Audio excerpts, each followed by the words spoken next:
Okay, जैसे हमने vector product पढ़ा था कि अगर दो वेक्टर्स दे रखे उनका वेक्टर प्रोडक्ट हम लिखते थे, इसको क्रॉस प्रोडक्ट भी बोलते थे। क्रॉस प्रोडक्ट बोल दो या फिर वेक्टर प्रोडक्ट। तो ए क्रॉस बी लेट से एक वेक्टर है सी, क्योंकि जो आंसर आएगा वो वेक्टर होगा एक। तो हमें ए क्रॉस बी करने पे एक ऐसा वेक्टर मिलता है जो ए और बी दोनों के साथ क्या होगा, परपेंडिकुलर होगा। तो C is perpendicular to A and C is also perpendicular to B.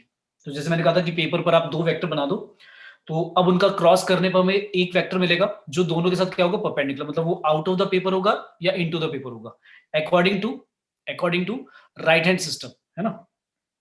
जैसे लेट से ये एक वेक्टर है ए और ये एक वेक्टर है लेट से बी। तो अगर मैं ए क्रॉस बी कर रहा हूं, ए से बी की तरफ क्रॉस कर रहे हैं, तो जो हमें वेक्टर मिलेगा वो कैसे मिलेगा, सोच के बताओ। अब जब हम डायरेक्शन लेते हैं ए से बी की डायरेक्शन, तो फिंगर्स को ऐसे कर दो, एंगल्स जो जो आप एंगल ले रहे हो और बी के बीच में थीटा, तो फिंगर्स को ऐसे मान लो कि आप डायरेक्शन ले रहे हो ए टू बी। तो आपका जो राइट हैंड लाइक सिस्टम है उसके अकॉर्डिंग देखो, ए क्रॉस बी जो होगा वो आउट ऑफ द पेपर होगा या इनटू द पेपर होगा, सोचो। Into the paper. Out. Into the paper, out होगा या इनटू होगा भाई, एंटी क्लॉकवाइज में इस तरह से ए टू बी लेना, इनटू होगा पक्का। आउट होगा। आउट होगा ना यार, मतलब अगर आप राइट हैंड सिस्टम अपना होल्ड करो और फिंगर्स की डायरेक्शन जो मैंने ए टू बी बनाई है वो बनाकर देखो, आउट थम्स अप आएगा, देखो करके। Okay sir. है ना, थम्स अप आ रहा है ना, तो अब ऊपर की डायरेक्शन आएगी। और अगर मैं इसको ऐसे कर देता, ये ए कर देता और ये बी कर देता, अब देखो कैसे होगा। अब आपको हैंड राइट हैंड उल्टा करना पड़ेगा, तो थंब आपका डाउन जाएगा, तो ये इनटू द पेज हो जाएगा। क्लियर है, क्लियर है भाई। Yes sir. ठीक है, तो ये मतलब क्योंकि जब हम बोलते हैं कि परपेंडिकुलर आएगा, तो परपेंडिकुलर किस डायरेक्शन में, ऊपर की तरफ या नीचे की तरफ, तो वो ऐसे पता करते हैं राइट हैंड सिस्टम के अकॉर्डिंग। अच्छा, अब अगर मैंने बोला तो ये बात समझ में आई कि सी वेक्टर जो होगा, अगर ए क्रॉस बी है तो एक ऐसा वेक्टर होता है जो दोनों के साथ क्या होता है, परपेंडिकुलर होता है। अच्छा, फिर मैंने अगर बोला लिखते कैसे ए क्रॉस बी को, वो बताया था मैंने कैसे लिखते हैं, आई जे के निकालते कैसे, ए के डायरेक्शन रेशियो लिख दो। अच्छा, डायरेक्शन रेशियो सभी को पता है क्या होते हैं। Yes sir. ठीक है, डायरेक्शन कोसाइन भी बताए थे मैंने या नहीं बताया, डायरेक्शन कोसाइन। सर कोसाइन नहीं बताया। डायरेक्शन कोसाइन नहीं बताए थे, ठीक है, डायरेक्शन कोसाइन भी बता दूंगा अभी। ओके, तो डायरेक्शन रेशियोज लिखो दोनों के, दोनों सेकंड रो और थर्ड रो में, और इसको सॉल्व कर दो। डिटरमिनेंट आपको आता है, सॉल्व कैसे करते हैं, तो एक वेक्टर आ जाएगा। अच्छा, फिर सी वेक्टर को ऐसे भी लिख सकते हैं, ए वेक्टर का मॉड बी वेक्टर का मॉड साइन थीटा, थीटा दोनों के बीच में एंगल है, मल्टीप्लाई में क्या, यूनिट वेक्टर ऑफ सी। तो ये वाला जो पार्ट है A mod B mod sine theta, ये क्या देगा हमें, ए क्रॉस बी का मॉडल्स दे रहा है, ए का मॉड बी का मॉड साइन थीटा। तो this is the cross product का मॉडल्स जो होगा, यानी मैग्नीट्यूड, वो हमारा होगा A mod B mod sine theta. अच्छा, अगर आपको एंगल निकालना हो तो एंगल आप क्रॉस से निकालोगे या साइन से निकालोगे, क्रॉस प्रोडक्ट से निकालोगे या डॉट प्रोडक्ट से निकालोगे, अगर आपको दो वेक्टर के बीच में एंगल निकालना है। सर डॉट से। क्रॉस से क्यों नहीं निकालेंगे, वैसे तो निकाल तो सकते हैं क्रॉस से भी, पर क्यों नहीं निकालेंगे। एक्स वाई जेड वाली वैल्यू आ जाती है ना, फिर मुश्किल हो जाता है। अच्छा, एक तो ये, और मैं देखो क्या बता रहा हूँ, ध्यान से सुनना। आपका जब क्रॉस प्रोडक्ट लेते हो तो बेटा क्या आता है, साइन थीटा आता है। अच्छा, और जो एंगल लेते हैं हम थीटा, वो किसके बीच में लेते हैं, जीरो से 0 to पाई, पाई। है ना। अच्छा, अब सोच के देखो, 0 to पाई आपका फर्स्ट और सेकंड क्वाड्रेंट, दो क्वाड्रेंट आएंगे ना इसमें, और हमें पता है दोनों क्वाड्रेंट में साइन तो पॉजिटिव होता है। तो ये बात कैसे पता लगेगी कि एंगल फर्स्ट क्वाड्रेंट वाला है सेकंड क्वाड्रेंट वाला है, साइन को देखकर नहीं पता लगेगा ना। क्लियर है, यस। लेकिन कॉस से तो पता लग जाएगा, और इजी भी होता है डॉट प्रोडक्ट निकालना, right, compare to cross product. ठीक है, तो ये रीजन है जो हम एंगल किसकी एंगल जो निकालेंगे वो हमेशा डॉट लेके ही निकालेंगे। ठीक है, क्लियर है सभी को। Yes sir. अच्छा, अब अगर मैं कहता हूँ कि ए को अगर मैं ए के साथ ही क्रॉस कर दूं, ए को अगर मैं ए के साथ ही क्रॉस कर दूं, तो क्या आंसर आएगा, जीरो आएगा, जीरो वेक्टर। जब जीरो बोलते हैं तो मतलब जीरो वेक्टर बोल देते हैं, और जीरो के ऊपर भी ऐसे एरो लगा देते हैं। तो जीरो वेक्टर क्यों आया, क्योंकि अगर ए को ए के साथ क्रॉस करा तो उनके बीच में तो कोई एंगल ही नहीं है, वो सेम डायरेक्शन वाले वेक्टर हैं और सेम ही वेक्टर हैं, तो उनके बीच में अगर एंगल जीरो है और साइन जीरो पे जीरो होता है, तो दैट्स व्हाई हमेशा ए का ए के साथ क्रॉस या बी के बी के साथ क्रॉस क्या आएगा, हमेशा जीरो आएगा। अच्छा, ये तो हुआ सेम वेक्टर का। लेकिन अगर मान लो वेक्टर सेम नहीं है लेकिन कॉलिनियर है, आपको पता होगा कॉलिनियर क्या होते हैं, तो if A and B are collinear vector, तो जब भी हम कोलिनियर वेक्टर बोलते हैं उसका मतलब मन में समझ लो क्या कैसे वेक्टर है वो, पैरेलल वेक्टर है। तो अगर दो वेक्टर पैरेलल हैं यानी कॉलिनियर हैं, अच्छा, कॉलिनियर का मतलब ये नहीं होता कि डायरेक्शन भी सेम होगी, पैरेलल होकर डायरेक्शन ऑपोजिट भी हो सकती है, ठीक है ना। तो दो Yes. वेक्टर अगर कॉलिनियर है मतलब पैरेलल है, चाहे वो सेम डायरेक्शन वाले हो या ऑपोजिट वाले, तो भी उनका क्रॉस करने पे क्या आएगा आंसर? 0. जीरो आएगा, क्योंकि आपको पता है साइन 0 पे भी 0 होता है, और साइन अगर ऑपोजिट डायरेक्शन वाले 180 वाला भी एंगल है तो साइन 180 पर भी 0 होता है। तो ये बात भी याद रखनी है, ठीक है। क्लियर है यहाँ तक? Yes, sir. ठीक है, तो क्रॉस प्रोडक्ट समझ में आ गया, कैसे लिखते हैं, मॉडुलस कैसे निकालते हैं। अच्छा, कुछ प्रॉपर्टीज, अगर हमने a क्रॉस b लिखा तो उसको हम b क्रॉस a नहीं लिख सकते। अगर b क्रॉस a लिखेंगे तो क्या हो जाएगा? नेगेटिव हो जाएगा, क्योंकि a क्रॉस b जो होता है एक वेक्टर होता है, स्केलर नहीं होता। लेकिन डॉट में क्या होता था, बट जब हम a डॉट b लिखते थे तो उसको b डॉट a भी लिख सकते हैं। डॉट प्रोडक्ट में दोनों सेम बात है, ठीक है। तो ये बात दोनों में डिफरेंस हो गया। क्लियर Yes, है यहाँ sir. तक? ठीक है, अब आता है लेट्स से कुछ और डायरेक्शन कोसाइन भी बता देता हूँ एक बारी, क्या होते हैं डायरेक्शन कोसाइन। अच्छा चलो, मैंने एक क्वेश्चन पूछा इससे पहले रिलेटेड, मैंने पूछा क्वेश्चन कि if C vector is perpendicular to A and B, तो can we say C is equal to A cross B, ये ठीक है? क्या ये ठीक है? अगर मैं कहता हूं एक सी वेक्टर जो है ए वेक्टर और बी वेक्टर दोनों के साथ परपेंडिकुलर है, तो मैं क्या सी को ऐसे लिख सकता हूं ए क्रॉस बी, ये ठीक है? यस और नो? बताओ भाई। No sir. नहीं लिख सकते। क्यों नहीं लिख सकते? उसका रीजन ये है, अगर ए और बी के साथ कोई वेक्टर परपेंडिकुलर है तो वो यूनिकली बताने के लिए कि सी वेक्टर कौन सा वेक्टर होगा, उसके लिए मुझे एडिशनल कुछ और इन्फॉर्मेशन चाहिए जो नहीं पता है। क्योंकि अगर ए और बी के साथ अगर हम कोई परपेंडिकुलर वेक्टर दोनों के साथ बनाते हैं तो वो तो बहुत सारे इनफाइनाइट वेक्टर्स होंगे, तो उसको यूनिकली बताने के लिए मुझे सी के बारे में कुछ और एडिशनल इन्फॉर्मेशन होनी जरूरी है, ठीक है। तो वो क्वेश्चन में दी होगी, तो कभी भी ऐसे मत लिख देना। फिर कैसे लिखोगे? तो दिस इज रॉन्ग, मतलब ये रॉन्ग है। लिखना कैसे चाहिए? फिर सी इक्वल टू कुछ ऐसा लिख देना चाहिए, लैम्डा टाइम्स ए क्रॉस बी, ठीक है? Yes, sir. क्लियर है? क्योंकि ए क्रॉस बी जो वेक्टर होगा, जो भी होगा, वो ए और बी के साथ परपेंडिकुलर तो पक्का होगा। और आपने बोला सी भी परपेंडिकुलर है, तो सी और जो ए क्रॉस बी आया वो मैं ये कहूंगा पैरेलल है या कॉलिनियर है। अब लैम्डा की वैल्यू 1 भी हो सकती है, ऐसा भी हो सकता है कि सी ही ए क्रॉस बी हो, ये भी हो सकता है कि लैम्डा की वैल्यू -1 हो, 2 हो, 1/2 हो, कुछ भी हो सकता है। तो वो लैम्डा निकालने के लिए क्या करेगा, कुछ क्वेश्चन में एडिशनल इंफॉर्मेशन दे देगा। क्लियर है बात? Yes, sir. तो इस पे क्वेश्चन ले लेते हैं। लेट्स से हमें दिया हुआ है क्वेश्चन है, क्वेश्चन में हमें दिया है कि अगर ए वेक्टर दिया हुआ है let's say i + 4j + 2k, और बी वेक्टर दिया हुआ है 3i + 7k, और सी वेक्टर दिया हुआ है let's say 2i - j + 4k। ये तीन वेक्टर दिए हैं और बोला हुआ है कि find D vector such that कि d is perpendicular to a and d is also perpendicular to b vector. Also c dot d के बारे में भी दे दिया, कितना दिया हुआ है, c डॉट d दिया हुआ है डॉट प्रोडक्ट 15। तो हमें क्या निकालना है? डी वेक्टर निकालना है। तो अब डी वेक्टर निकालने के लिए लाइक मैं दो तरह से कर सकता हूं इसे। तो एक तो लाइक बड़ा क्रूड अप्रोच हो गया, क्या कि भाई मैं डी वेक्टर पता नहीं है तो मैं ऐसा मान लेता हूं xi yj + zk। और अब क्या करोगे? डी का ए के साथ डॉट प्रोडक्ट 0 रखोगे, डी का बी के साथ डॉट प्रोडक्ट 0 रखोगे, और डी का सी के साथ तो दिया ही हुआ है कितना 15। तो ये बात सभी को समझ में आ रही होगी। तीन इक्वेशन बन जाएंगी भाई, है ना? तीन इक्वेशन बन जाएगी एक्स वाई और जेड की फॉर्म में। तो एक्स की वैल्यू, वाई की वैल्यू और जेड की वैल्यू भाई तीनों निकलाएंगी। Yes, sir. क्योंकि तीन इक्वेशन बनेगी, लीनियर इक्वेशन बनेगी, three equation simultaneous linear equation in three variables. तो एक से किसी जेड की या एक्स की या वाई की वैल्यू निकालकर बाकी दो इक्वेशन में सब्स्टिट्यूट कर दोगे, तो आपकी वो जो दो इक्वेशन होंगी वो टू वेरिएबल वाली आ जाएंगी, या तो वाई जेड वाली, एक्स जेड वाली, या एक्स वाई वाली। उन दोनों से सॉल्व करके मैं यूनिक सॉल्यूशन निकाल लूंगा, एक्स और वाई का वैल्यू कितना है, और जब दो वेरिएबल्स आ जाएंगे तो थर्ड वेरिएबल अपने पास आ जाएगा। तो एक तो ये तरीका हुआ कि क्रूड अप्रोच की भाई कुछ समझ में वेक्टर वगैरह का हमने इसमें लाइक बस डॉट प्रोडक्ट लगाया, 0 होता है और आंसर आ गया। अब अगर मुझे ये कहा गया है कि डी ए के साथ और बी के साथ क्या है, परपेंडिकुलर है, तो मैं ये वाला कॉन्सेप्ट भी यूज कर सकता हूँ कि जो डी वेक्टर होगा वो ए क्रॉस बी होगा का लैम्डा टाइम्स, है ना? ये ठीक है? Yes sir.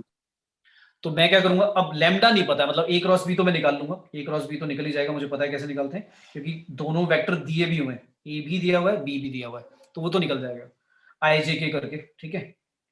अच्छा, फिर आप कह रहे हो लैम्डा टाइम्स है, तो लैम्डा की मतलब बेसिकली वैल्यू निकालनी है। तो लैम्डा की वैल्यू निकालने के लिए क्या करोगे?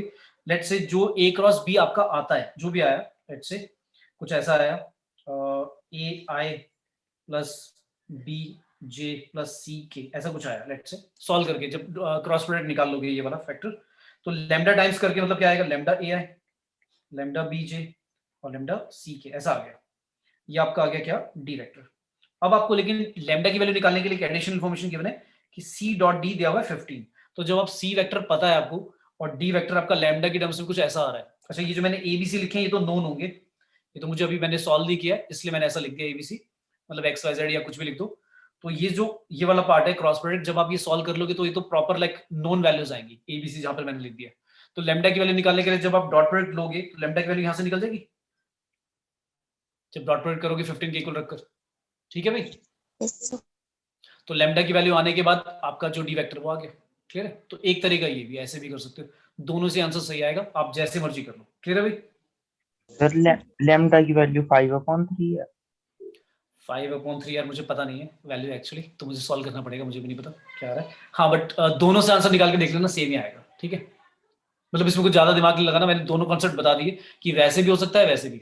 अच्छा कई बार क्या होता है ना, ये वाला जो क्रूड अप्रोच है, जैसे मैंने एक्स वाई जेड ले लिया, ट्राई ये करना कि जैसे हमने डी वेक्टर को मान लिया एक्स आई वाई जे जेड के, ऐसे मान के ना करें, मतलब ट्राई ये करना है तुम्हें कि भाई कुछ और कॉन्सेप्ट जो हमें फॉर्मुले वगैरह पता है उनसे सॉल्व हो जाए। क्योंकि क्या होता है, जैसे यहाँ पर तो साइमल्टेनियस लीनियर इक्वेशन 3 वेरिएबल बन गया तो सॉल्व हो गया चलो इजीली, लेकिन कई बार क्या होता है जब हम एक्स वाई जेड लेके करते हैं ना तो बहुत ज्यादा इक्वेशन या बहुत मैनिपुलेशन करना पड़ता है, तो वो थोड़ा सा टफ हो जाता है एज कम्पेयर टू अगर लॉजिकली या कॉन्सेप्चुअल में कोई अप्रोच लगाता हूँ, ठीक है।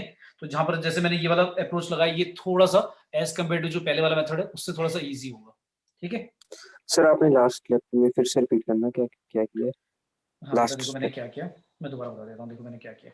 आपको ये तो समझ में आ गया कि मैंने डी जो है वो लैम्डा टाइम्स ए क्रॉस बी लिखा है, वो क्यों लिखा है, क्लियर है। यस ए क्रॉस बी निकल भी जाएगा, है ना। यस तो फिर वो जो डी आएगा वो लैम्डा टाइम्स आ जाएगा जो भी आएगा, राइट। अब यस जब डी लैम्डा की टर्म्स में आ गया, मतलब लैम्डा ही निकालना है, तो मुझे सी डॉट डी तो पता है पहले, सी कितना भी 15, और सी वेक्टर भी पता है, और डी वाला जो वेक्टर है वो लैम्डा की टर्म्स में आया है। तो लैम्डा के साथ जब सी का मैं डॉट करूंगा डी वेक्टर का 15 के इक्वल रखूंगा तो लैम्डा की वैल्यू आ जाएगी ना, और जैसी Yes. लैम्डा की वैल्यू आएगी वो यहां पर रख दोगे तो पूरा वेक्टर आ जाएगा डी, क्लियर है। बोलो भाई, करके दिखाओ। यस सर नो सर ठीक है, सभी को आगे बेटा क्लियर है। yes sir. ओके अब लेट से ऐसा दिया हुआ है, क्वेश्चन है आई, अच्छा फिर मैंने क्रॉस प्रोडक्ट का कुछ रूल भी बताए थे लास्ट टाइम, शायद दोबारा एक रिपीट कर रहा हूँ कि जब आप क्रॉस करोगे तो कैसे करना है। देखो आई जे के हम ऐसे लेते हैं एंटी क्लॉकवाइज मैनर में, तो मैंने बताया था आई के साथ अगर जे को क्रॉस करोगे तो क्या आएगा, पॉजिटिव के यूनिट वेक्टर आएगा, राइट। फिर जे को अगर के साथ क्रॉस करोगे तो क्या आएगा, आई आएगा, और अगर के को आई के साथ करते हो तो क्या आएगा, जे आएगा। अगर मैं इनका उल्टा कर दूं, मतलब आई जे की जगह जे क्रॉस आई कर दूं तो माइनस के आ जाएगा यूनिट वेक्टर, के को अगर क्रॉस कर दूं जे के साथ तो माइनस आई यूनिट वेक्टर आ जाएगा, मतलब डायरेक्शन ऑपोजिट हो जाएगी, क्लियर है बात।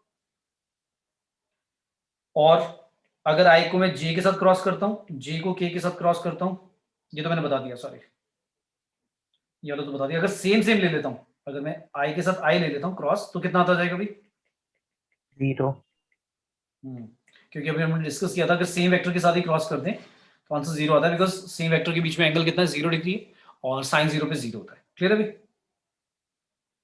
ठीक है, तो एक क्वेश्चन आ गया, एक क्वेश्चन आ गया आई डॉट जे क्रॉस के plus J dot I cross के और प्लस के डॉट आई क्रॉस जे, इसका आंसर बताना क्या आएगा। आई के साथ डॉट किया जे क्रॉस के को, जे के साथ आई क्रॉस के और के साथ आई क्रॉस जे, इसका आंसर बताना क्या आएगा।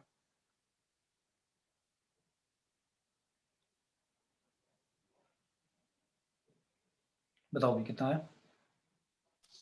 आई प्लस जे प्लस के, सबसे पहले जे क्रॉस के कितना हो जाएगा, आई हो जाएगा, राइट। I. ठीक है, अच्छा फिर आई क्रॉस के लिखा हुआ है, के क्रॉस आई का उल्टा लिखा हुआ है क्योंकि के क्रॉस आई जे होता है, सर तो ये माइनस जे आएगा। हाँ सर आंसर 1 है। हाँ 1 आएगा, बिल्कुल ठीक है। और ये क्या आएगा, के क्रॉस आई क्रॉस जे जो होगा वो के बन जाएगा। अब हमें पता है ये 1 होता है, डॉट कर रहे हैं, ये 1 होगा और ये -1 आएगा, तो भाई आंसर क्या आ गया, 1 आ गया, क्लियर है।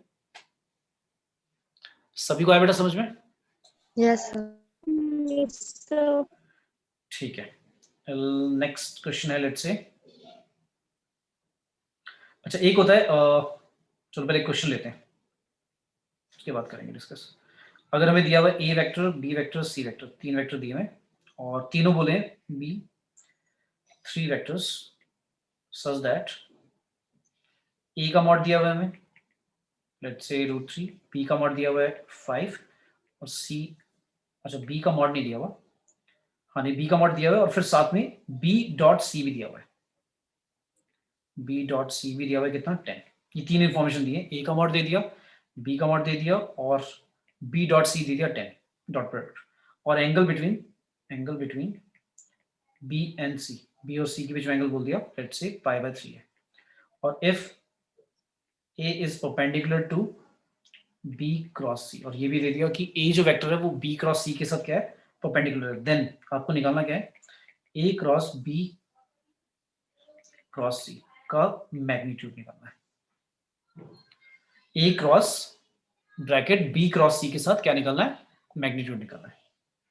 तो ये निकालने के लिए सबसे पहले इंफॉर्मेशन क्या करेंगे, सबसे पहले आपने ऑब्जर्व किया कि यहां पर लिखा था ए जो है वो बी क्रॉस सी के साथ परपेंडिकुलर है, तो ए का मतलब बी क्रॉस सी क्या होगा एक वेक्टर आएगा, लेट्स से मान लिया डी आता है, तो बी क्रॉस सी के साथ अगर ए जो है वेक्टर परपेंडिकुलर है तो क्रॉस प्रोडक्ट में क्या आता था साइन आता था, याद है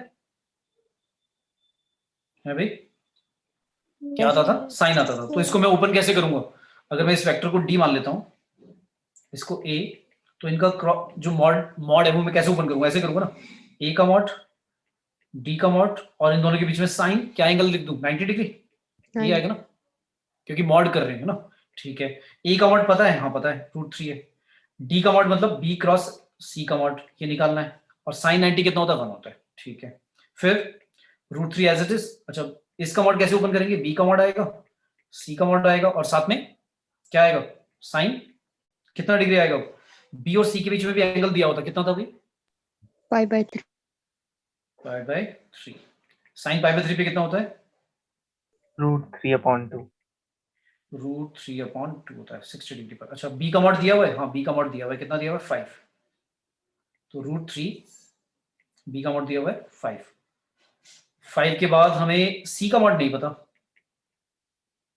सी का मॉड कहां से निकाले भाई, हमें एक और इंफॉर्मेशन की जरूरत थी क्या, हाँ डॉट प्रोडक्ट में बी डॉट सी 10 दिया हुआ है, तो बी डॉट सी आप क्या लिखोगे बी का मॉड लिखोगे सी का मॉड लिखोगे और कॉस कितना एंगल लिखोगे बी और सी के बीच में π/3, इसको इक्वल टू रख दोगे 10, तो यहां से मुझे बी का मॉड पता है तो सी मॉड निकल जाएगा यहां से, है ना, क्लियर है भाई।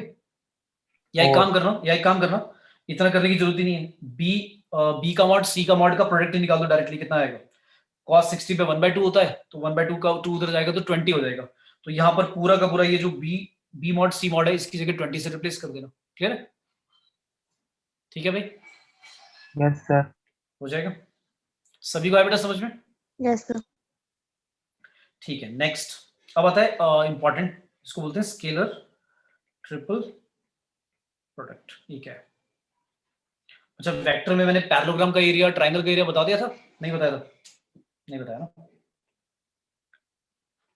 पहले वो करते हैं एरिया ऑफ ट्राइंगल। अगर कोई ट्राइंगल गिवन है हमें जिसमें 2 कंसेक्यूटिव साइड्स जो एडजेसेंट साइड्स हैं उनका वेक्टर लाइक दिया हुआ है ए और बी इस तरह से, और इन दोनों के बीच में एंगल मान लेते हैं कितना है लेट्स से थीटा, तो area of triangle is given bye क्या होता है हाफ ए क्रॉस बी का मॉड, ठीक है।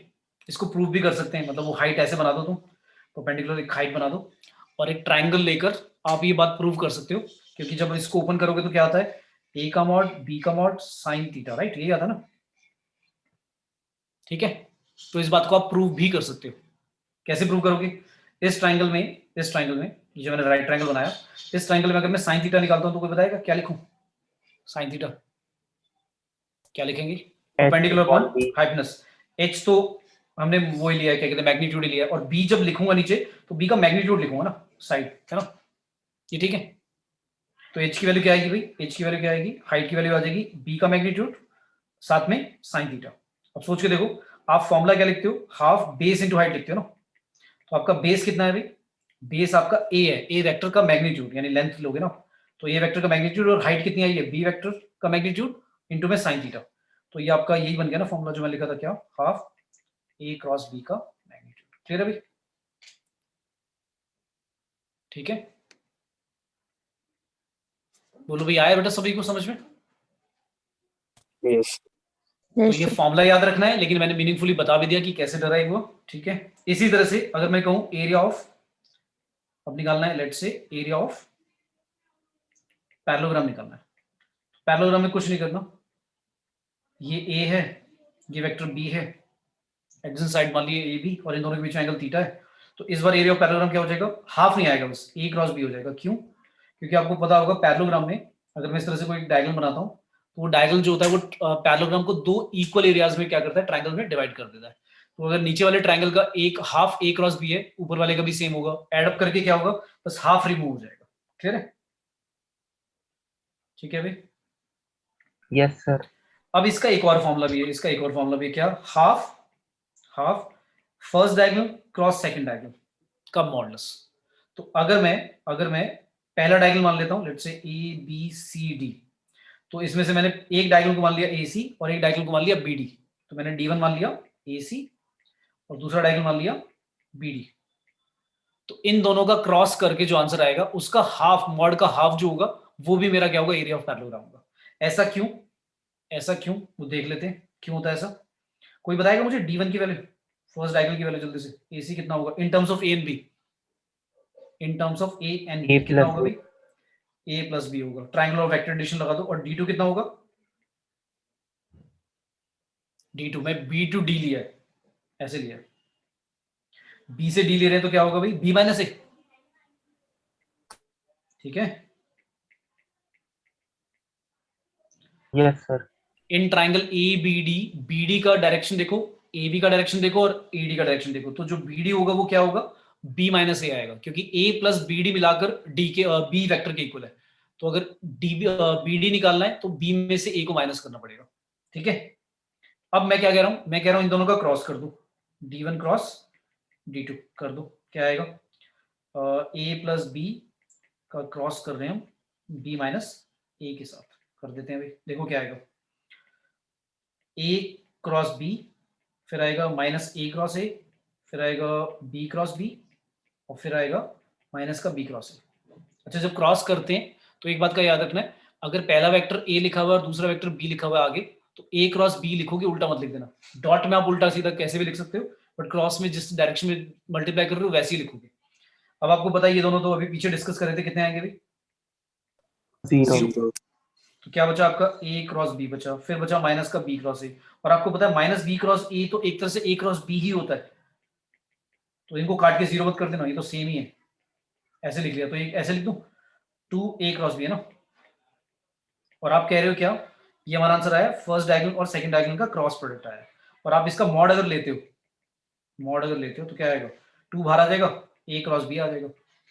और एरिया ऑफ पैरेललोग्राम आप क्या लिखते हो, एरिया ऑफ पैरेललोग्राम लिखते हो, हाफ लिखते हो ना। तो अगर हाफ लिखोगे तो राइट साइड पे देखो क्या आ गया, A क्रॉस B की इक्वल तो आ गया, जो हमने पहले वाला फॉर्मूला लिखा था। तो यानी कि अगर ये एरिया ऑफ पैरेललोग्राम है राइट साइड पर, तो ये वाला जो लेफ्ट साइड पे लिखा है ये भी क्या होगा, एरिया ऑफ पैरेललोग्राम। ठीक है, यस सर। ठीक है भाई, तो ये हमने प्रूव भी कर दिया। बट याद रख लो अब तो कि अगर डायगोनल गिवन हो तो डायरेक्टली वाला फॉर्मूला लगा दो, अगर साइड्स गिवन है तो ये वाला फॉर्मूला लगा दो। ठीक है, क्लियर? ठीक है भाई। यस सर अच्छा, मैंने एक चीज ये भी बताई थी तुम्हें कि शायद ए अगर ऐसे दिया हुआ है लेट्स से, और बी वेक्टर ऐसे गिवन है, ये ए वेक्टर है और ये बी वेक्टर है पैरेललोग्राम का ही लेट्स से साइड्स, तो कोई मुझे बताएगा इसका जब एरिया निकालेंगे तब एंगल ये वाला लेंगे, ये मान लो 60 डिग्री है, तो एंगल कितना लेना चाहिए, 60 डिग्री लेना चाहिए, कितना लेना चाहिए, बताएगा कोई, बताओ भाई। 120 degree. Angle between A and B, अगर मैं पूछूं एंगल ए और बी के बीच में कितना है, तो ए और बी के बीच में 60 डिग्री नहीं है, मैंने कहा था ए की पॉइंट से ओरिजिनेट होने चाहिए, तो आप इस वेक्टर को आगे लाइक एक्सटेंड कर दो ना, है तो वो सेम वेक्टर ही आगे चला गया। अब देखो इस पॉइंट से, ये जो पॉइंट है ए, इस पॉइंट से ए इधर जा रहा है और बी नीचे जा रहा है, तो अब ये वाला एंगल होगा, फिर कितना होगा, 180 माइनस 60 दैट इज 120। अच्छा, साइन 120 की वैल्यू निकालो या साइन 60 की वैल्यू निकालो, वो तो सेम ही होती है, पर एंगल जब बात करता हूं मैं कि एंगल कितना है ए और बी के बीच में, तो 60 डिग्री मत लिख देना, 120 लिखोगे। ठीक है, एरिया में तो फर्क नहीं पड़ेगा, बिकॉज साइन 120 और साइन 60, क्योंकि सेकंड क्वाड्रेंट में भी पॉजिटिव होता है, साइन 180 माइनस 60 लिखोगे जो कि 120 है, साइन 120 और साइन 60 सेम ही वैल्यू देंगे, तो एरिया पे तो फर्क नहीं पड़ेगा, बट अगर एंगल के बारे में बात कर रहे हैं तो रिमेंबर दिस थिंग, क्योंकि इसमें कई बच्चे गड़बड़ कर देते हैं। ठीक है भाई, याद रहेगा। Yes sir. यस इसके बाद आता है स्केलर। स्लाइड।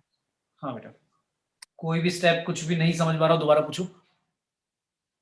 मैंने कहा कि जो एरिया ऑफ पैरेललोग्राम है वो हाफ कह रहा हूँ, mod of A cross B भी कर सकते हो, और डायगोनल की टर्म्स में हाफ लिख कर सकते हो। और डायगोनल मैंने बता दिया कि कैसे आएंगे, एक आएगा प्लस आएगा दोनों का सम आएगा और एक डिफरेंस आएगा। अच्छा, अब तुम सोच रहे हो कि सर ने ए सी लिया है, सी ए लेते तो क्या फर्क पड़ता, डी बी लेते तो क्या फर्क पड़ता। जब मॉड करेंगे ना तो आंसर वही आएगा, सेम ही आएगा, कोई फर्क नहीं पड़ता। हाँ मतलब अगर ए सी और सी ए देखूं तो अलग वेक्टर होंगे, मतलब डायरेक्शन ऑपोजिट हो जाएगी, माइनस माइनस हो जाएगा, और डी बी कर दूंगा तो ए माइनस बी हो जाएगा। लेकिन जब आप क्रॉस करके सॉल्व करोगे तो मॉड लेकर आंसर सेम ही आएगा। ठीक है, चले आगे। Yes sir. यस ठीक है, अब आता है स्केलर ट्रिपल प्रोडक्ट। नाम से पता लग रहा है स्केलर ट्रिपल प्रोडक्ट मतलब हो गया तीन वेक्टर आएंगे इसमें, लेकिन जो आंसर आएगा वो स्केलर आएगा। तो कैसे करते हैं, ऐसे करते हैं, अगर एक वेक्टर ए, एक वेक्टर है बी, एक वेक्टर है सी, तो नोटेशन है इस तरह से बॉक्स में लिखकर छोड़ देते हैं। तो इस बॉक्स का नोटेशन का मतलब है, ऐसे भी लिख सकते हैं इसे A dot B cross C, फिर ऐसे भी लिख सकते हैं B dot C cross A, या फिर ऐसे भी लिख सकते हैं C dot A cross B. तो इसमें मतलब अगर मैं देखूं तो कैसे लिख रहा हूं मैं, ए बी सी, बी सी ए या सी ए बी। तो ए अगर बाहर लिखा है अपने तो बी और सी का क्रॉस आएगा ब्रैकेट में, बी बाहर लिख रहे हो तो सी और ए का क्रॉस आएगा, और सी बाहर लिख रहे हो तो ए और बी का क्रॉस आएगा।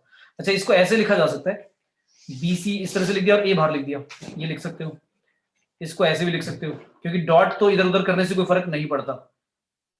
अगर डॉट प्रोडक्ट आप कॉम्पिटिटिव लॉ अप्लाई करता है, मतलब कॉम्पिटिटिव लॉ ओबे करता है, तो उसमें डॉट प्रोडक्ट में अगर ए डॉट भी लिखा है बी डॉट है वो सेम बात है। तो जो डॉट स्टार्टिंग में लगा हुआ था ए बी और सी वेक्टर, वो मैं आगे भी लिख सकता हूँ। लेकिन जो ब्रैकेट वाला पार्ट है, अगर ब्रैकेट में लिखा है बी क्रॉस सी, तो उसको आप सी क्रॉस बी नहीं लिख सकते, तो उल्टा हो जाएगा। ठीक है बात, यानी कि ये इसके इक्वल नहीं होगा। अगर आपने ऐसे लिख दिया ये रॉन्ग हो जाएगा। ठीक है भाई, ये तो नेगेटिव हो जाएगा, ये बात समझ में आई। ठीक है, तो 1 2 3 4 5 6 इन 6 तरह से एक्सप्रेस कर सकते हो स्केलर ट्रिपल प्रोडक्ट किसका, ए बी सी का। ठीक है, निकालते कैसे, मतलब इसकी वैल्यू कैसे निकालते हैं, क्या हम पहले क्रॉस करें और फिर डॉट करें, इससे इजी तरीका क्या है, एक साथ ही कर दो। क्या डिटरमिनेंट ओपन कर दो किसका, डायरेक्शन रेशियो ले लो, पहले रो में किसके, ए के, फिर बी के, और फिर सी के। इसको ओपन कर लेना, ये जो आंसर आएगा यही हमारा क्या होगा, स्केलर ट्रिपल प्रोडक्ट होगा। इंस्टेड ऑफ डूइंग कि पहले हम क्या करें, बी क्रॉस सी करें और फिर ए के साथ डॉट करें, तो ये ना करके डायरेक्टली ये कर लो, आंसर सेम आएगा। ठीक है, अब इसका सिग्निफिकेंस की है क्या, ये यहां तक सभी को आया बेटा समझ में। Yes sir. इसका सिग्निफिकेंस क्या है, ये होता क्या है, मतलब ये देता क्या है। तो एक होता है वॉल्यूम ऑफ पैरेललोपाइड। क्या होता है पैरेललोपाइड, तुम्हें क्यूबॉइड क्यूब तो पता ही होंगे, तो 3D फिगर में क्यूबॉइड क्यूब सभी को पता है क्या होते हैं।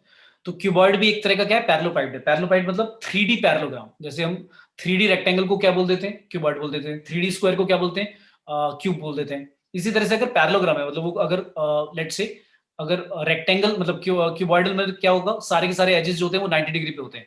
पैरेललोपाइड में क्या होगा, टेढ़ा भी हो सकता है। ठीक है, मतलब तीनों जो एजेस हैं वो टेढ़े भी हो सकते हैं, मतलब पैरेललोग्राम की तरह से 3D पैरेललोग्राम। तो 3D पैरेललोग्राम का जो वॉल्यूम होगा वो is given by A B C. ये स्केलर ट्रिपल प्रोडक्ट जो हमने निकाला था ऊपर इस तरह से, ये जो आंसर आएगा ये आपको क्या दे देगा, वॉल्यूम ऑफ पैरेललोपाइड दे देगा, जिसमें जो ए बी सी है वो क्या है, एडजेसेंट क्या होंगे, वेक्टर्स होंगे, साइड वेक्टर होंगे। मतलब जैसे ये टेढ़ा पैरेललोग्राम बना दिया,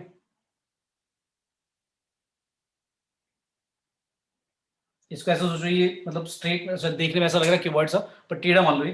तो ये आपका ए वेक्टर है, ये लेट से बी वेक्टर है, और ये आपका सी वेक्टर है। तो इन तीनों का अगर मैं क्या करता हूं, स्केलर ट्रिपल प्रोडक्ट निकालता हूं, तो मुझे क्या मिलेगा, वॉल्यूम ऑफ पैरेललोपाइड मिलेगा। क्लियर है सभी को। ठीक है भाई। Yes sir. Yes sir. अच्छा, फिर एक होता है पैरेललोपाइड, फिर एक होता है टेट्राहेड्रन। ये 3D शेप आपने सुनी होगी पहले छोटी सी क्लासेस में, टेट्राहेड्रन। 3D ट्राइंगल पिरामिड की शेप में ना, कुछ ऐसा।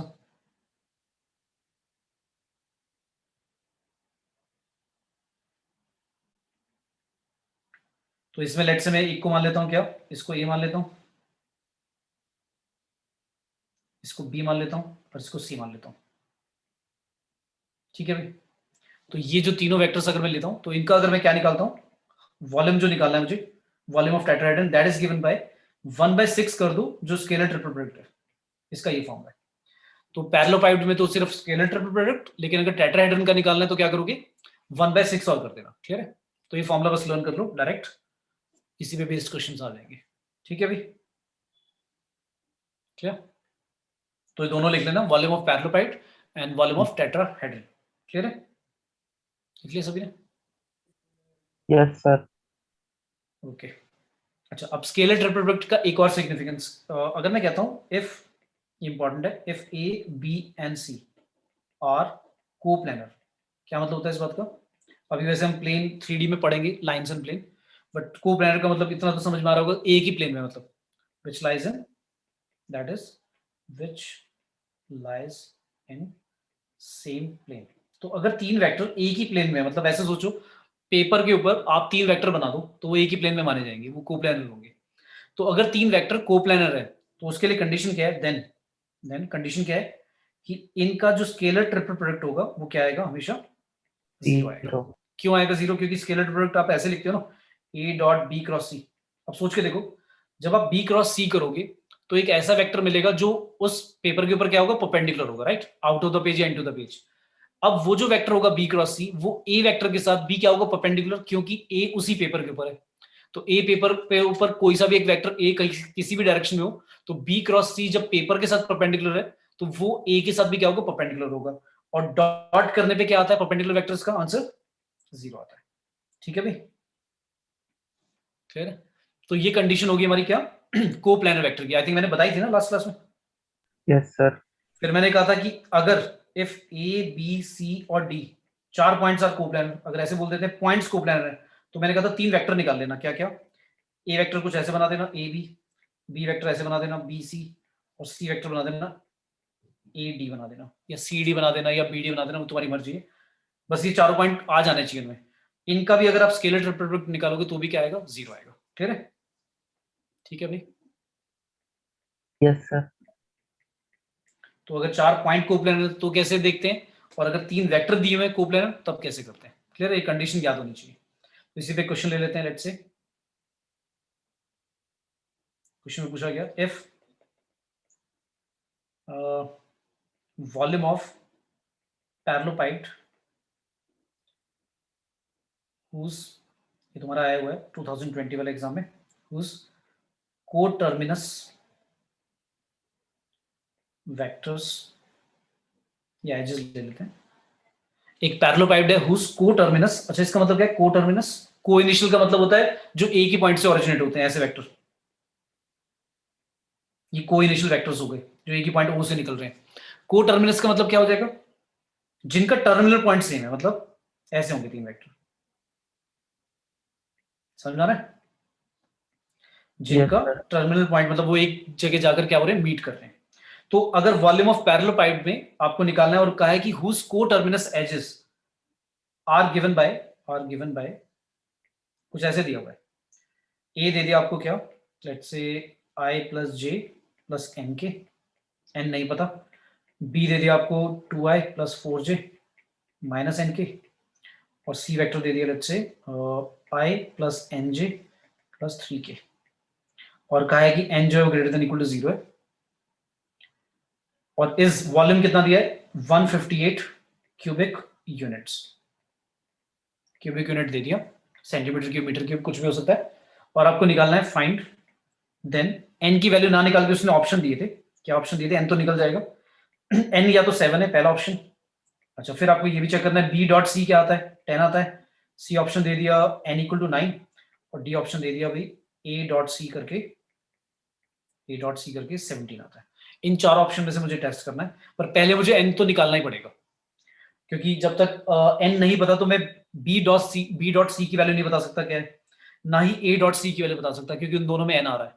तो उसके लिए मुझे n निकालना ही पड़ेगा। अब n निकालने के लिए मैं क्या करूंगा, अब आप सोचोगे सर आपने जो लाइक पहले जो बताया था वॉल्यूम ऑफ पैरेललोपाइड, उसमें एक ही पॉइंट से ओरिजिनेट हो रहे थे इस तरह से ए बी सी। अब इसमें तो क्या है, A B C same point से ओरिजिनेट नहीं हो रहे, सेम पॉइंट पे क्या हो रहे हैं, इंटरसेक्ट कर रहे हैं। तो फिर कैसे करें, कुछ अलग करना है क्या? कुछ अलग नहीं करना भाई, सोच के देखो। अगर तीन वेक्टर एक ही पॉइंट पर क्या कर रहे हैं, मीट कर रहे हैं इस तरह से, तो आपको क्या करना है, ये ए मान लिया, ये बी और ये सी, तो भाई अगर मैं ए को आगे एक्सटेंड कर दूं तो ये वाला वेक्टर बन जाएगा, है ना। ए आगे वही वेक्टर आएगा सेम ही, बी यहां चला जाएगा और सी यहां चला जाएगा। अब वो को इनिशियली तो हो गए, तो को टर्मिनस बोल दो, को इनिशियल बोल दो, एक ही बात है। समझ में आया? समझ में आया अभी? क्योंकि ए की डायरेक्शन अगर आगे ले जाए तो वो वेक्टर तो वही रहेगा ना, ए ही वेक्टर रहेगा, ठीक है। जो लेंथ है हम वही लेंगे उसकी। बी वेक्टर को भी इस तरह से आगे एक्सटेंड कर दिया और सी वेक्टर को भी आगे एक्सटेंड कर दिया, तो को इनिशियली तो हो गए वो। क्लियर है? तो इस बात से कोई फर्क नहीं पड़ता, ये जो इसने बोला है, ये कंफ्यूज करने के लिए दिया है इसने को टर्मिनस। क्लियर है भैया? Yes sir. ठीक है, तो क्या करोगे, इन तीनों का क्या करोगे, स्केलर ट्रिपल प्रोडक्ट निकाल दोगे, राइट। और उसको किसके इक्वल रख दोगे, स्केलर ट्रिपल प्रोडक्ट निकालकर कैसे निकालोगे, A B C scalar triple product. इससे इसको बॉक्स भी बोल देते हैं कई बार कि बॉक्स की वैल्यू कितनी है, बॉक्स मतलब स्केलर ट्रिपल प्रोडक्ट, एक ही बात है। तो कैसे करते थे याद होगा तुम्हें, डिटरमिनेंट लेते थे किसका, पहले रो में ए के डायरेक्शन रेशियो रख दो 1 1 और n, नेक्स्ट के कितने, बी के 2 4 माइनस n, सी के कितने 1 n और 3, ये आ जाएगा। Yes sir. ये आ जाएगा। अच्छा इसको किसके इक्वल रखना है, 158। तो तुम्हें समझ में आ रहा होगा सॉरी, कुछ क्वाड्रेटिक इक्वेशन बनेगी, राइट। क्वाड्रेटिक बनेगी क्या, यस सर। यस क्वाड्रेटिक बनेगा, n स्क्वायर आएगा तो क्वाड्रेटिक बनेगी। मान लो निकालना है, कितना आता है जल्दी से, 1 बाहर 3n square minus 5n equal to 152 क्या आ रहा है 3n square minus 5n is equal to 152। 152, इधर ही ले आओ ना इसे, 3n square minus 5n minus 152 equal to 0। सब में से कुछ कॉमन तो है नहीं, है ना, कुछ भी कॉमन नहीं है। मल्टीप्लाई करके कितना आ रहा है भाई, मल्टीप्लाई करके आ रहा है 152 इंटू 3 कितना आ रहा है 6 15 1 कैरी 456 माइनस का और माइनस का 5 सब्ट्रैक्ट करना है, क्योंकि एक पॉजिटिव होगा एक नेगेटिव, क्योंकि भाई माइनस का 456 आ रहा है प्रोडक्ट और डिफरेंस आना चाहिए 5। कोई बताएगा जल्दी से दो नंबर्स,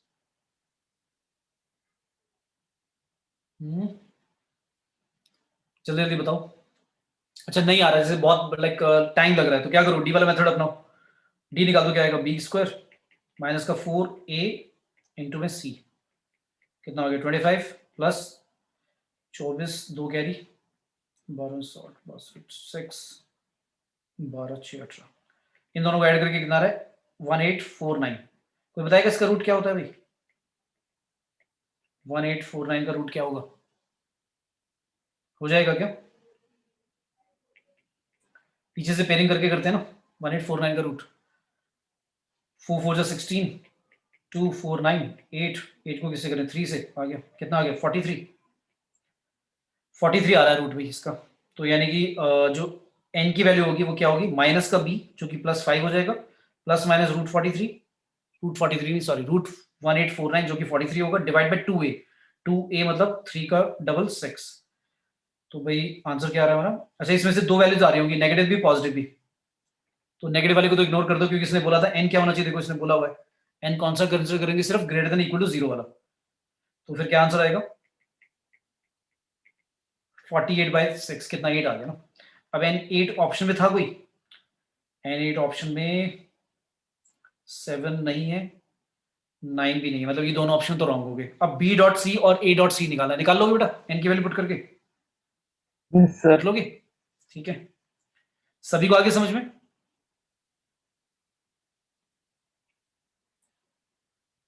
चले आगे, यस सर।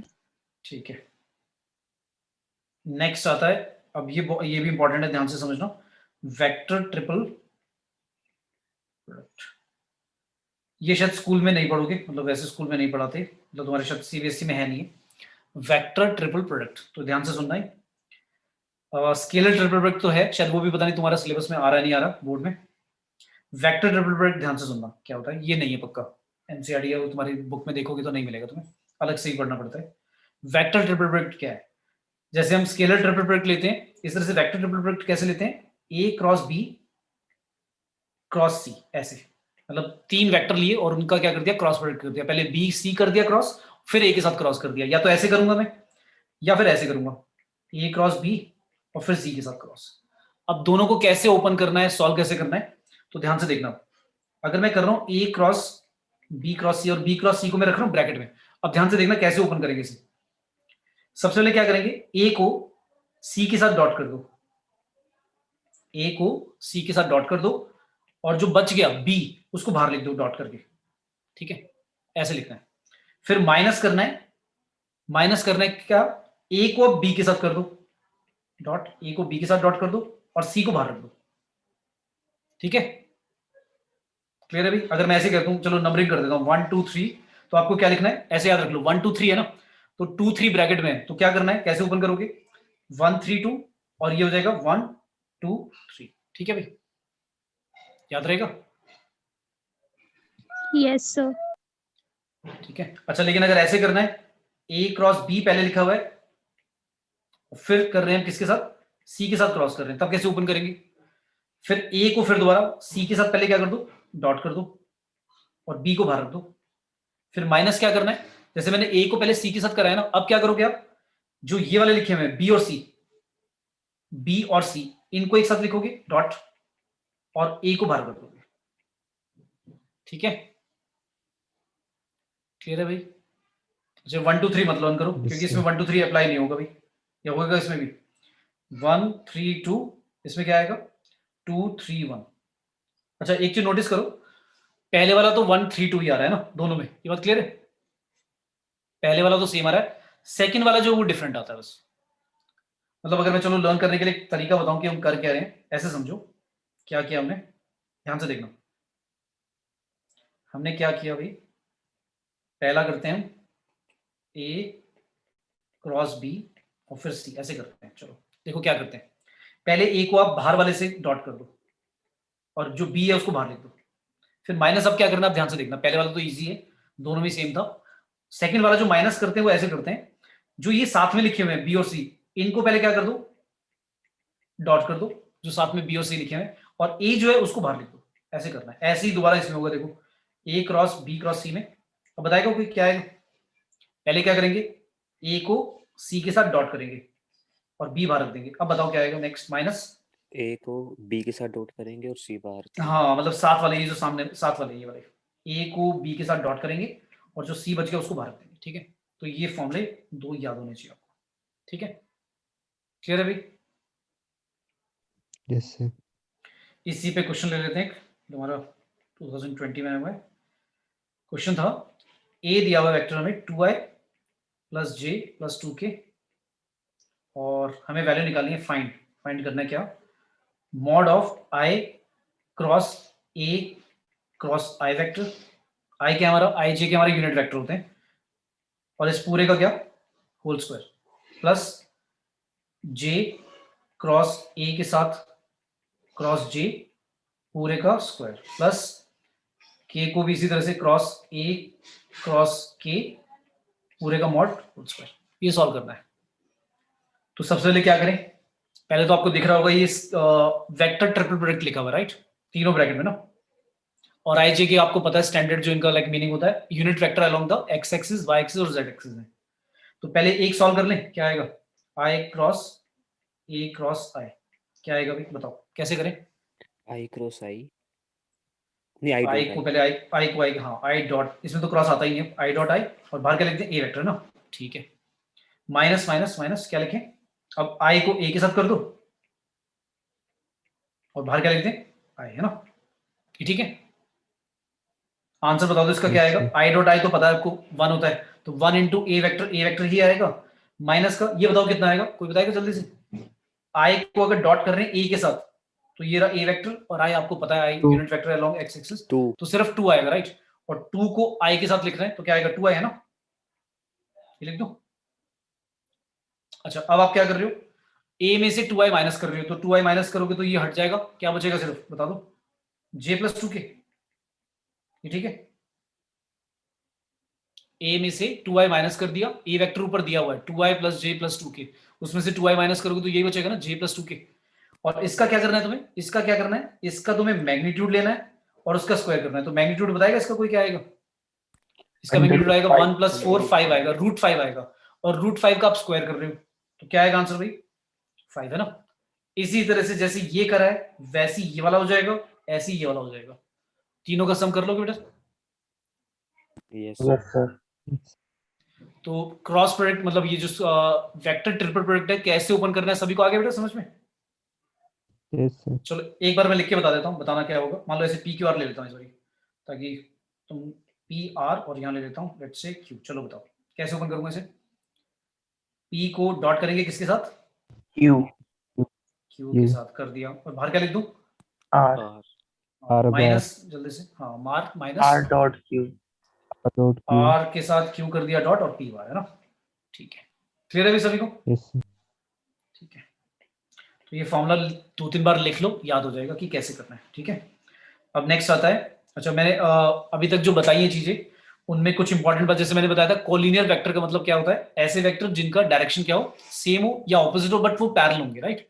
अच्छा पैरेलल के साथ कोइंसिडेंट भी हो सकते हैं। कोइंसिडेंट मतलब मान लो कोई वेक्टर, मुझे दो वेक्टर पैरेलल तो पता है मुझे, लेकिन लेट्स से क्वेश्चन आता है कि अगर ABC 3 पॉइंट है, कोलिनियर प्रूव करने हैं। ABC अगर मुझे कोलिनियर प्रूव करने हैं कि वो तीनों पॉइंट कोलिनियर है, तो अब इसको करने के बहुत सारे तरीके हैं। तो अगर मैं AB वेक्टर निकालता हूं और BC वेक्टर निकालता हूं तो क्या होगा, AB वेक्टर लैम्डा टाइम्स आ जाएगा BC के ना, यस ऐसा हो जाएगा। अच्छा जब ऐसा हो जाएगा तो फिर मैं बोलूंगा देयरफॉर ऐसा होगा पक्का, मतलब मैं अगर कह रहा हूं इफ अगर आप ABC 3 पॉइंट लेते हो और वो कॉलिनियर है, पक्का ऐसा होगा कि AB और BC आपस में एक दूसरे के क्या होंगे, स्केलर मल्टीपल आ रहे होंगे। तो फिर उसके बाद आप क्या लिखोगे, आप कहोगे कि अगर दो वेक्टर, एक वेक्टर दूसरे का कुछ लैम्डा टाइम्स है, तो आप कहोगे AB is collinear with BC। अच्छा जब वेक्टर कॉलिनियर होते हैं तो उसका मतलब होता है पैरेलल, लेकिन जब पॉइंट कॉलिनियर बोलते हैं तो वो एक लाइन में होते हैं। अच्छा जब AB वेक्टर BC के साथ कॉलिनियर है मतलब पैरेलल है बेसिकली, तो सोच के देखो दो वेक्टर पैरेलल है लेकिन उनमें एक पॉइंट तो कॉमन है, कौन सा point, B point. B point क्या है, कॉमन। तो ऐसा हो सकता है कि दो वेक्टर पैरेलल हो और उनका एक पॉइंट कॉमन आ जाए, ऐसा तभी पॉसिबल है, ऐसा तभी पॉसिबल है जब AB वेक्टर और जो BC वेक्टर है वो सेम क्या हो, कोइंसिडेंट, मतलब एक ही लाइन में हो, राइट। ऐसा तभी पॉसिबल होगा ना, आई बात समझ में। Yes sir. जो आपका BC वेक्टर है और जो आपका AB वेक्टर है अगर वो कॉलिनियर है और B पॉइंट कॉमन आ रहा है, तो उसका मतलब क्या होगा, ABC तीनों एक ही लाइन में होंगे, तभी ऐसा पॉसिबल है। ये तो पॉसिबल ही नहीं होगा, क्योंकि अगर दो ऊपर नीचे पैरेलल हो जाएंगे तो उनमें एक पॉइंट कॉमन कहां से आएगा, आएगा ही नहीं कभी। एक तो ये तरीका हुआ, और कैसे कर सकते हो, डायरेक्शन रेशियो जो होंगी AB और BC की प्रोपोर्शन में दिखा दो, या इनका क्रॉस जो आएगा वो क्या आएगा, 0 आएगा। ठीक है, तो बहुत सारे तरीके हैं, ठीक है। मैं लेंथ से भी कर सकता हूं, जो तुम 10th में पढ़ते थे, क्या तुम क्या करोगे, AB वेक्टर निकाल दो, BC वेक्टर निकाल दो और C वेक्टर निकाल दो, तीनों निकाल दो। उसमें से क्या होगा, अगर मान लो ऐसी अरेंजमेंट है ABC, तो क्या होगा, AB का मैग्नीट्यूड और BC का मैग्नीट्यूड करने पे किसके इक्वल आ रहा होगा, AC या CA के मैग्नीट्यूड के इक्वल आ रहा होगा, राइट। तो इससे भी प्रूव हो जाएगा। एक और तरीका, एरिया ऑफ ट्राइंगल ABC क्या आ जाएगा भाई, 0 आ जाएगा। बहुत सारे तरीके हैं मतलब करने के, ठीक है। तो मतलब कॉन्सेप्ट तुम्हें क्लियर होना चाहिए, कैसे करना है वो मैं नहीं बताऊंगा, वो आपको अपने आप खुद लाइक अकॉर्डिंग टू ईज की, भाई तुम्हें किससे ज्यादा इजी हो रहा है, समझ में आ रहा है, वैसे कर लो। क्लियर है सभी को, यस ठीक है सर। भाई, ठीक है। नेक्स्ट है लेट्स से क्वेश्चन, अच्छा एक चीज और, डायरेक्शन कोसाइन नहीं बताया मैंने, डायरेक्शन कोसाइन और बता देता हूँ, फिर कुछ क्वेश्चन करते हैं। डायरेक्शन कोसाइन क्या होता है, पहले डायरेक्शन रेशियो ही ले लेते हैं, direction ratios of let's say A vector ले लेते हैं। मान लो एक ए वेक्टर दिया हुआ है कैसा, 3i - j + 2k ऐसा दिया हुआ है, तो इसके डायरेक्शन रेशियो क्या होंगे भाई, 3 - 1 2 ऐसे लिख देते हैं कॉमा करके। ये इसके drs शॉर्ट में ऐसे भी लिख देते हैं, drs ऑफ ए वेक्टर कितने हैं, 3 - 1 और 2, यानी ये जो स्केलर कंपोनेंट होते थे किसी वेक्टर के, उन्हीं को हम डायरेक्शन रेशियो बोल देते हैं। फिर आते हैं डायरेक्शन कोसाइंस क्या होते हैं, डायरेक्शन कोसाइंस।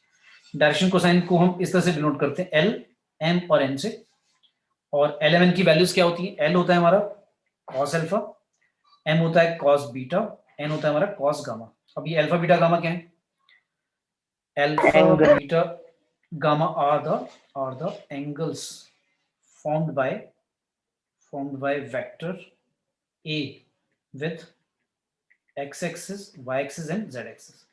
जो एक्स एक्सिस के साथ एंगल बना रहा है ए वेक्टर, जो वाई एक्सिस के साथ बना रहा है और जो जेड एक्सिस के साथ एंगल बना रहा है, उन्हीं को हमने अल्फा बीटा गामा बोल दिया। मतलब कुछ ऐसे जैसे 3D उसमें सिस्टम है, एक एक्सिस से बन रहा है लेट्स से कोई वेक्टर ऐसा, तो ऐसे मान लिया।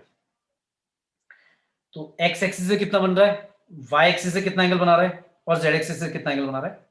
ठीक है भाई, क्लियर है। तो इनको ही हमने क्या बोल दिया, अल्फा बीटा गामा बोल दिया। और उनका अगर कॉस निकाल देते तो क्या निकल जाएगा, cos alpha, cos beta, cos gamma, और यही मेरे क्या है, डायरेक्शन कोसाइन है। Alpha beta gamma direction cosine नहीं है, कॉस लेने पर उनका क्या आ जाएगा, डायरेक्शन कोसाइन आ जाएगा। उनको एक और सिंबल से डिनोट कर दिया, क्या, एल, एम और एन। अब कैसे निकालते हैं, कैसे निकालते हैं, अगर तुम्हें डायरेक्शन रेशियोज पता है, जैसे मान लो एक ए वेक्टर है, A1i, A2j और A3k, तो तुम्हें अगर मैं कहूँ डायरेक्शन रेशियो बताओ, डीआर्स ऑफ ए वेक्टर, आप कह दोगे A1, A2, A3। अगर मैं बोलूँ डीआर की जगह बोल दूं direction cosines, direction cosines of A vector क्या होंगे, तो उनको हम एल नाम देते हैं, एम नाम देते हैं और N. Cos alpha, cos beta, cos gamma कैसे निकालते हैं, जो इनके कंपोनेंट है, स्केलर कंपोनेंट, उन्हीं को डिवाइड कर दो किससे, मॉडुलस, हाँ, मैग्नीट्यूड ऑफ ए वेक्टर से। मैग्नीट्यूड ऑफ ए वेक्टर सभी को पता है कैसे निकालते हैं भाई, ठीक है, क्लियर है। क्या आएगा magnitude of A vector, root में A1 का स्क्वायर, A2 का स्क्वायर, A3 का स्क्वायर। अब सोच के देखो, इन तीनों में एक रिलेशन भी बन गया, क्या, L square plus M square plus N square. अगर आप एल का स्क्वायर करते हो, एम का स्क्वायर, एन का स्क्वायर करते हो तो क्या आएगा, देखो एल का स्क्वायर करने पे क्या आएगा, A1 का स्क्वायर, हाँ, और मॉड ए जो है उसका स्क्वायर रूट का रूट हट जाएगा, A square, A1 square, A2 square, A3 square का सम आ जाएगा। फिर दूसरे का एम का स्क्वायर भी ऐड कर दिया और एन का स्क्वायर भी ऐड कर दिया, तो न्यूमरेटर और डिनोमिनेटर बिल्कुल सेम हो जाएंगे। क्या आएगा, तीनों में एक रिलेशन बन गया कि डायरेक्शन कोसाइंस का स्क्वायर का सम क्या होता है, 1 होता है, किसी भी वेक्टर के लिए। अच्छा, एक और इंपॉर्टेंट बात, एनी यूनिट वेक्टर, किसी भी यूनिट वेक्टर को, any unit vector let's say A can be written as, उसको आप कैसा लिख सकते हो, ऐसे लिख सकते हो, L I M J plus M K. क्योंकि इसका अगर आप मैग्नीट्यूड निकालोगे 1 आएगा, क्यों, क्योंकि इसका मैग्नीट्यूड आएगा L square plus M square plus N square, 1 आता है, और ये यूनिट वेक्टर तो जो इसका मैग्नीट्यूड होना चाहिए वो 1 ही होना चाहिए। दूसरी बात, जो एलएमएन है वो क्या है, इसके, इस वेक्टर के क्या है, ए वेक्टर के डायरेक्शन कोसाइन है, तो किसी भी यूनिट वेक्टर को आप इस फॉर्म में लिख सकते हो, ठीक है। जैसे अगर एक्स वाई जेड लिख देते हैं तो हम बोलते हैं डायरेक्शन रेशियोज हैं, लेकिन अगर कोई यूनिट वेक्टर लिखा हुआ है तो उसके साथ अगर जो भी लिखा हुआ है वो बेसिकली उसके डायरेक्शन कोसाइन ही होंगे। तो अगर मैं कहता हूँ यूनिट वेक्टर मान लो ऐसा लिखा हुआ है, बी का यूनिट वेक्टर मान लो ऐसा लिखा हुआ है, आई √3 माइनस जे बाई √3 और प्लस के बाई √3। तो अगर मैं बोलूं इसके एल, एम और एन क्या होंगे, तो यही होंगे डायरेक्टली, क्या, 1/√3 माइनस का 1/√3 और 1/√3, ठीक है भाई, क्लियर है। ये डायरेक्शन रेशियोज भी यही होंगे, डायरेक्शन कोसाइन भी यही होंगे, क्लियर है इसमें, Yes, अगर यूनिट वेक्टर है तो, ठीक है। तो लेट्स से क्वेश्चन आया, तो सभी को क्लियर है बेटा डायरेक्शन कोसाइंस क्या होते हैं, yes sir. ठीक है। अब एक क्वेश्चन है इसी पे बेस्ड, तो क्वेश्चन पूछा, द एंगल, बहुत इंपॉर्टेंट क्वेश्चन है, पेपर में आया भी हुआ है, द एंगल बिटवीन, मतलब बहुत तरह से पूछ लेते हैं कई बार, मतलब 2-3 बार आया हुआ है, the angle between the lines whose direction cosines satisfy the equations, दो इक्वेशन दी हुई ऐसी, L plus M plus N equal to दिया हुआ 0, एंड दूसरी इक्वेशन दी हुई है L square equal to M square plus N square. क्या कह रहा है, ये कह रहा है दो लाइन है, उनके बीच में एंगल बताओ जिनके डायरेक्शन कोसाइन जो होंगे L1 M1 N1, L2 M2 N2, वो दोनों इन दोनों इक्वेशन को क्या कर रहे होंगे, सेटिस्फाई कर रहे होंगे। तो सबसे पहले जब दो लाइन होंगी तो उनके दो डायरेक्शन कोसाइंस होंगे, राइट। अच्छा, दो पेयर होंगे डायरेक्शन कोसाइंस के या 4 होंगे, सोच के बताओ। अगर दो लाइन है तो उनके डायरेक्शन कोसाइंस के जो बनेंगे वो कितने, 4 आएंगे या 2 ही आएंगे, दो सेट आएंगे। अच्छा, किसी वेक्टर के अगर मैं डायरेक्शन कोसाइन बोलता हूं तो वो तो एक ही होता है ना, मतलब देखो जैसे मैंने लिखा कि कोई एक वेक्टर है, बी यूनिट वेक्टर है, तो मैंने उसमें लिखा 1/√3 -1/√3 1/√3 एक ही सेट है ना डायरेक्शन कोसाइन का। लेकिन जब लाइन बोल रहे हैं, लाइन क्या है, एक वेक्टर ही है। अच्छा, लाइन और वेक्टर में कोई फर्क बताएगा, डिफरेंस बताएगा? लाइन और वेक्टर में फर्क क्या है,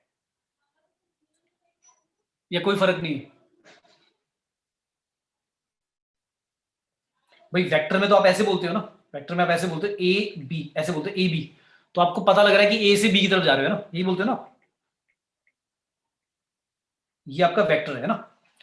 लेकिन अगर मैं बोलता हूं ए बी लाइन है, ए बी लाइन है, तो लाइन में तो ऐसे बताते ही नहीं हम कि कहां से कहां जा रहे हैं।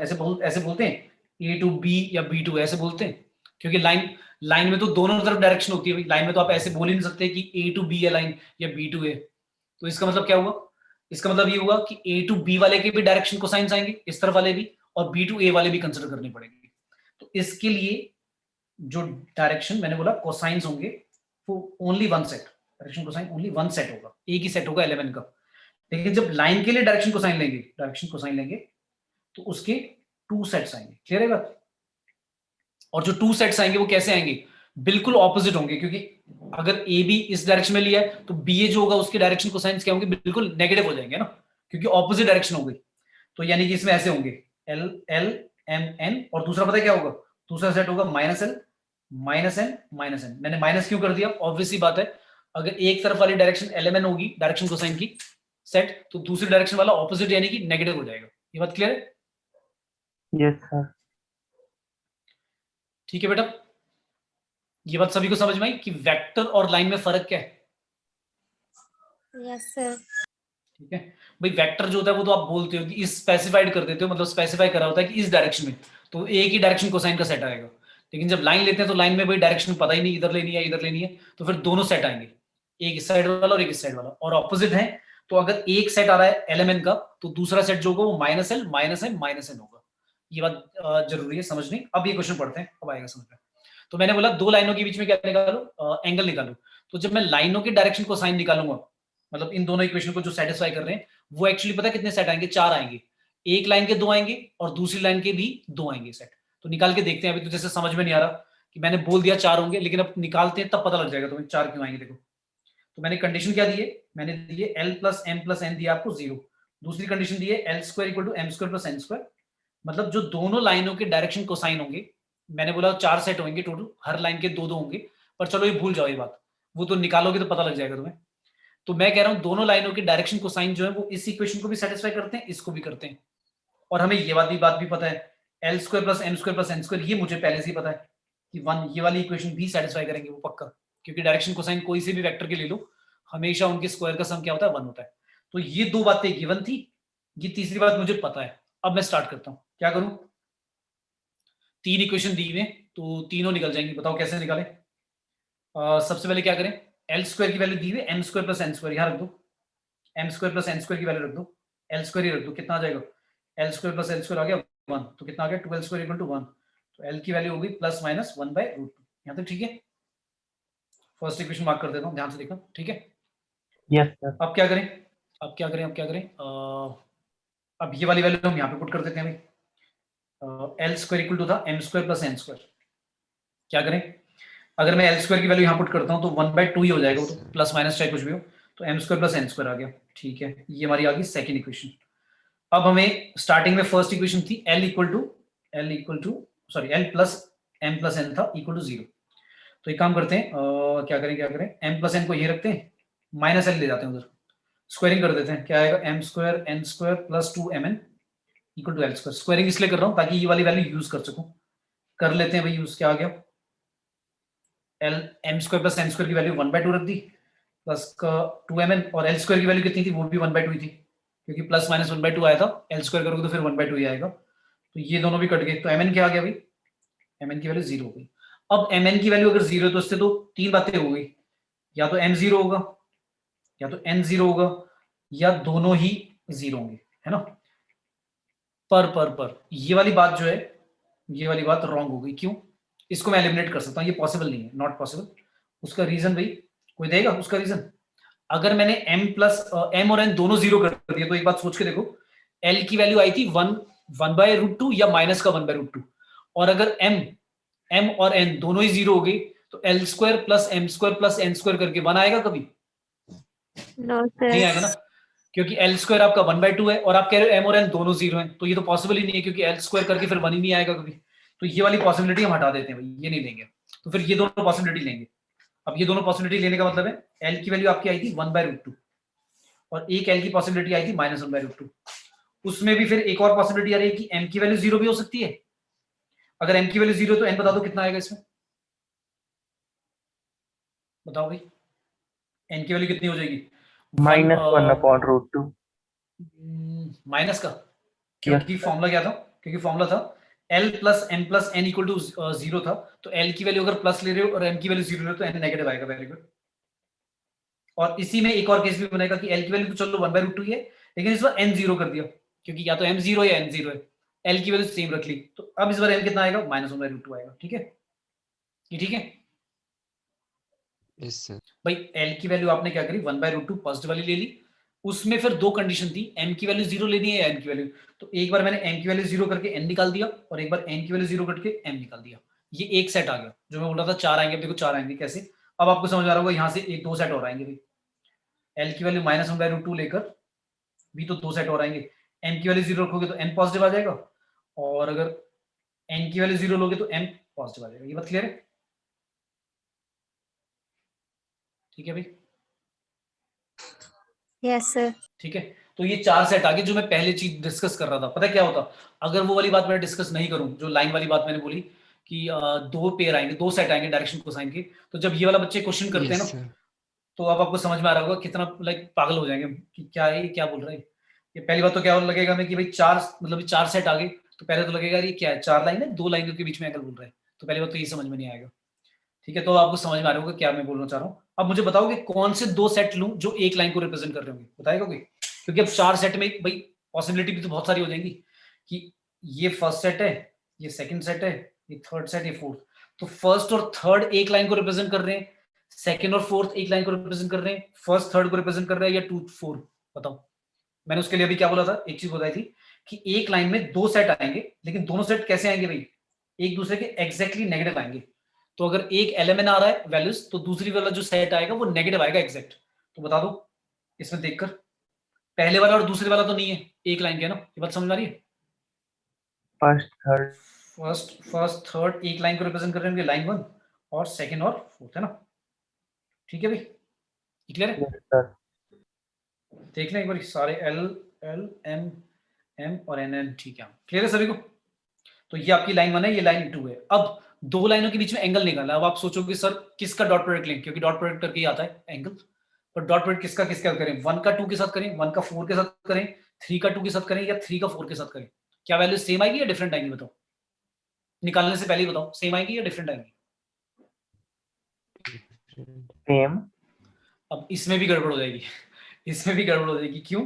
क्योंकि लाइनों के बीच में जब एंगल बोलते हैं हम, तो वो बेटा एक एंगल नहीं होता, 2 एंगल होते हैं। देखो ना, एक एंगल ये होता है और एक एंगल ये वाला भी तो एंगल ही है लाइनों के बीच में। तो एक बार ऐसा हो रहा होगा जब आप निकालोगे, मान लो आपने 1 और 2 को लेकर निकाल दिया, फर्स्ट वाला सेट लेकर और सेकंड वाला सेट लेकर आपने डॉट प्रोडक्ट निकाल दिया, तो जो आंसर आया cos थीटा वो लेट से आ गया 60 डिग्री के लिए आ गया। वैल्यू ऐसी आ गई 1/2 आ गई पॉजिटिव 60 डिग्री के लिए। अब आपने दूसरा लिया पेयर, अगर 3 और 4 लिया या 1 और 2 मतलब दूसरा पेयर लिया, तो उससे जो आंसर आएगा वो क्या आ जाएगा? अगर 60 डिग्री आ रहा तो दूसरे से 120 आ रहा होगा। फिर अब दोनों बातें सेम ही है, लेकिन जब एंगल बोला जाता है ना, तो पेपर में ध्यान रखना, वैसे तो शायद लिखा होगा, पता है क्या लिखा होगा? ऐसे बोल देगा फाइंड, इसमें बोला था क्या मैंने कुछ, मैंने क्या बोला था?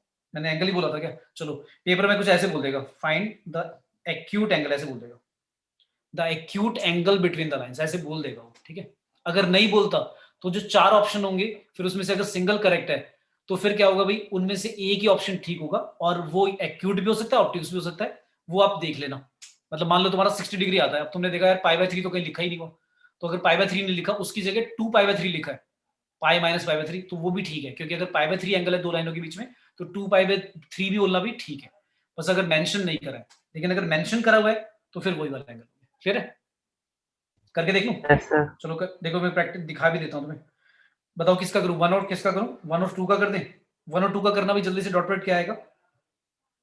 अच्छा, एंगल जब निकालोगे तो cos थीटा इक्वल टू क्या लगाओगे? वैसे तो हम क्या करते थे, ए का बी के साथ डॉट प्रोडक्ट करते थे और मॉड ए और मॉड बी से डिवाइड करते थे, लेकिन ये तो दोनों यूनिट वेक्टर हैं, क्योंकि मैं जब एलिमेंट ले रहा हूँ तो यूनिट वेक्टर वाले डायरेक्शन को साइन ले रहा हूँ, तो आपको जो डिवाइड में मॉड करते थे वो करने की जरूरत ही नहीं है, क्योंकि वो तो 1 आएगा। तो आपको सिर्फ क्या करना है, L1 L2 M1 M2 N1 N2, और जो डिवाइड करते थे हम ये L1 square M1 square N1 square, ये करने की जरूरत नहीं है, तो 1 1 आएंगे ना।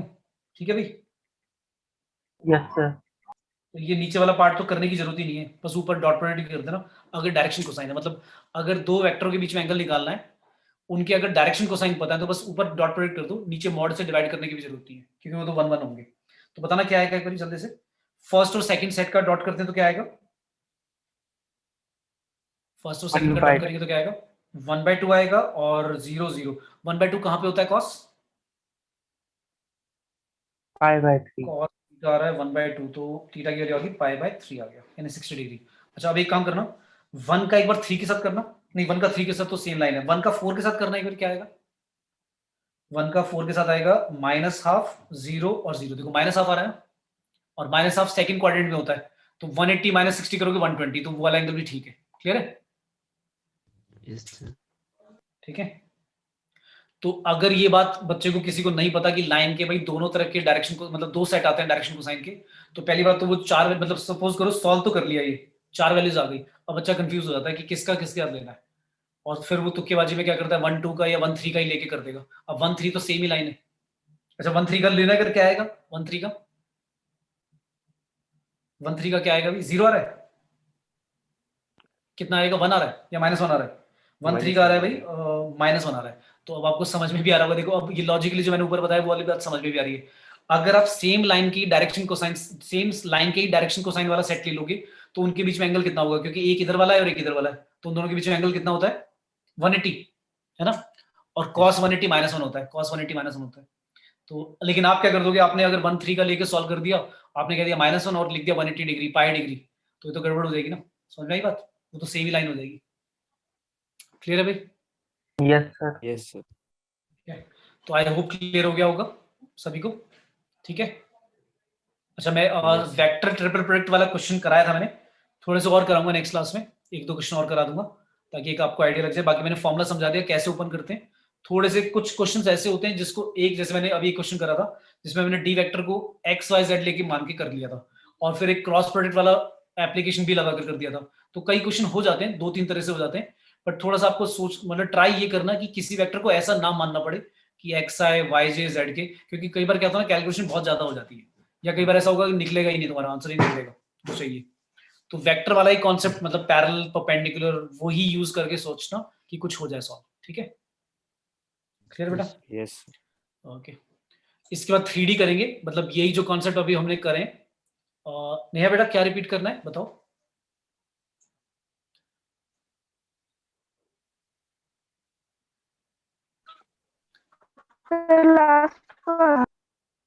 लास्ट वाली बात कौन सी बेटा, ये जो दो एंगल बोले मैंने, 60 डिग्री और 120 डिग्री, है ना।